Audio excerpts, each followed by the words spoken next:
Bonjour, aujourd'hui nous allons parler de ce qui se cache derrière les graphiques, le dessin de différents modèles techniques ou de chandeliers, ainsi que le suivi des volumes. Nous allons parler du cœur même de la blockchain, de ces fameux blocs d'informations dans lesquels la crypto-monnaie conserve ses données, à savoir les transferts internes, les déplacements entre portefeuilles, ainsi que le suivi des transactions des baleines. Pour cela, la plateforme Arkham va nous aider. C'est un détective dans le monde de la blockchain. Et ici, nous pouvons suivre en temps réel quel portefeuille important effectue des transferts de fonds. Des fonds, des plateformes d'échange, des baleines. C'est du renseignement à l'état pur, et nous ne voyons pas une agrégation de données, mais des actions concrètes de certaines adresses. Qu'est-ce qu'il est important d'observer ici et à quoi faut-il prêter attention? Passons en revue chaque section.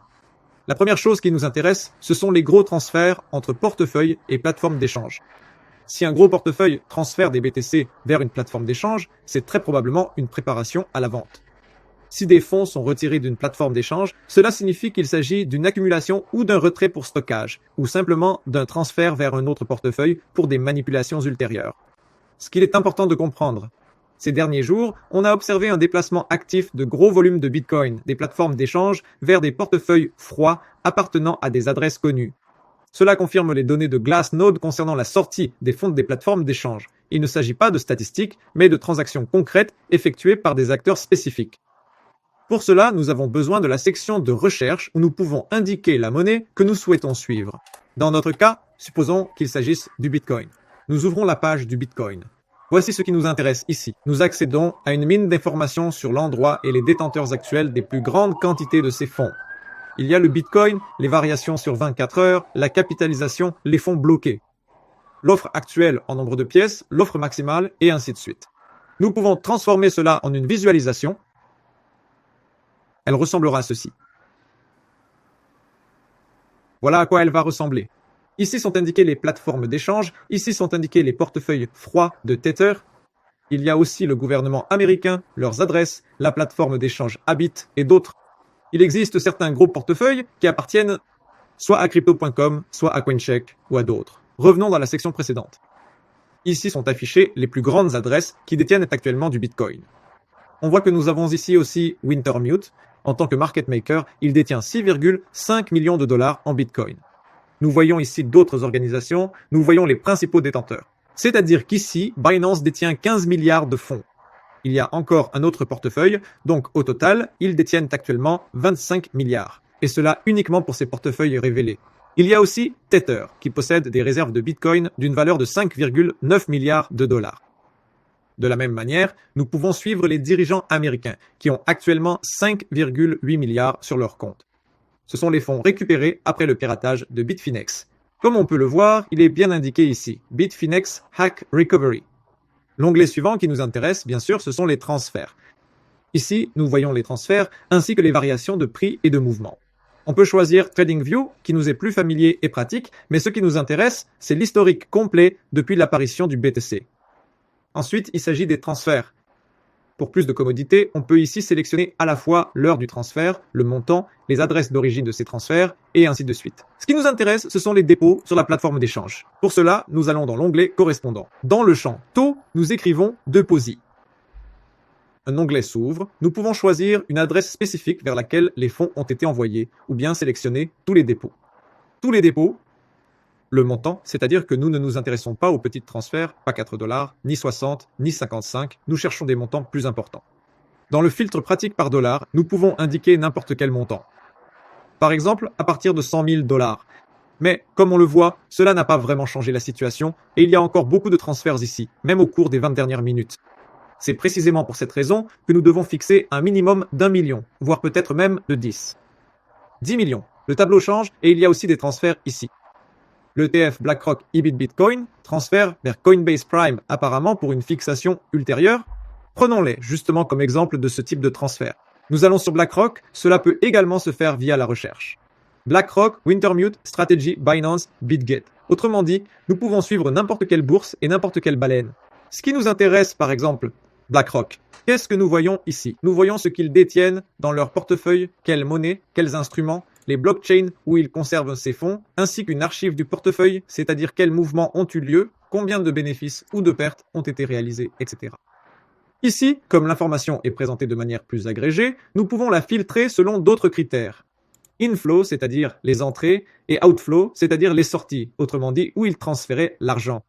Qu'est-ce que nous voyons ici? Nous voyons que BlackRock transfère déjà aujourd'hui à nouveau des fonds vers Coinbase Prime pour leur distribution ultérieure, à savoir la vente. Il y a 4 minutes, ils ont envoyé 600 bitcoins, avant cela 1300, 300, 300.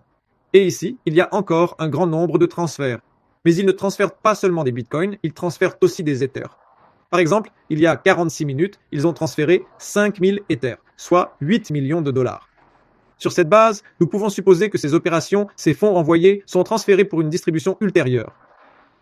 Les grandes adresses ne nous montrent pas tout par elles-mêmes.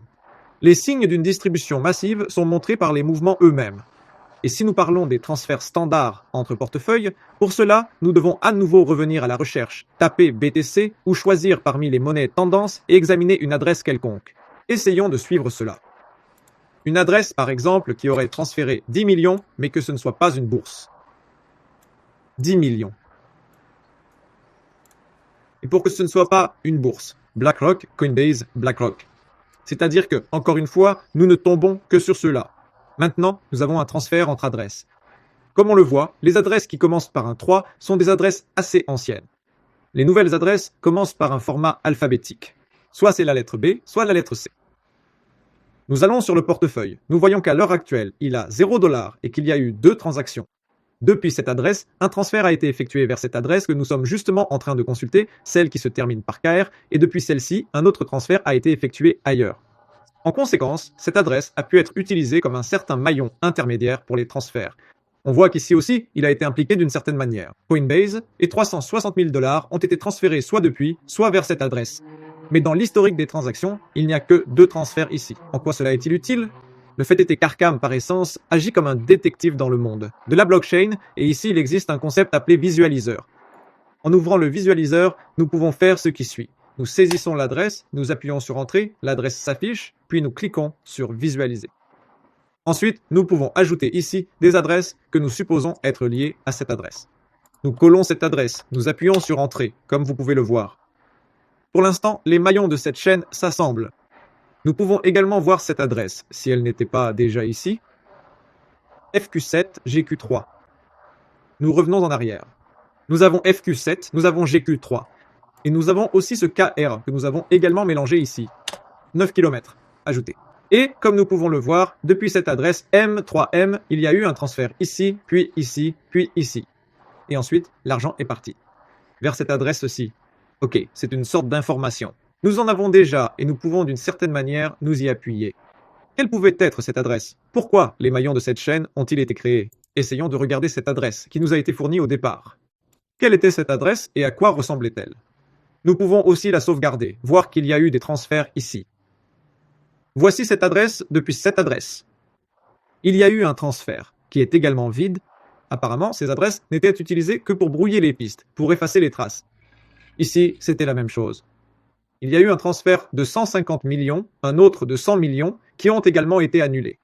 Ensuite, sur une adresse similaire, nous pouvons mettre une alerte. Mais prenons quelque chose de plus actuel. Supposons que nous nous intéressions à certaines monnaies manipulatrices que nous aimerions trader.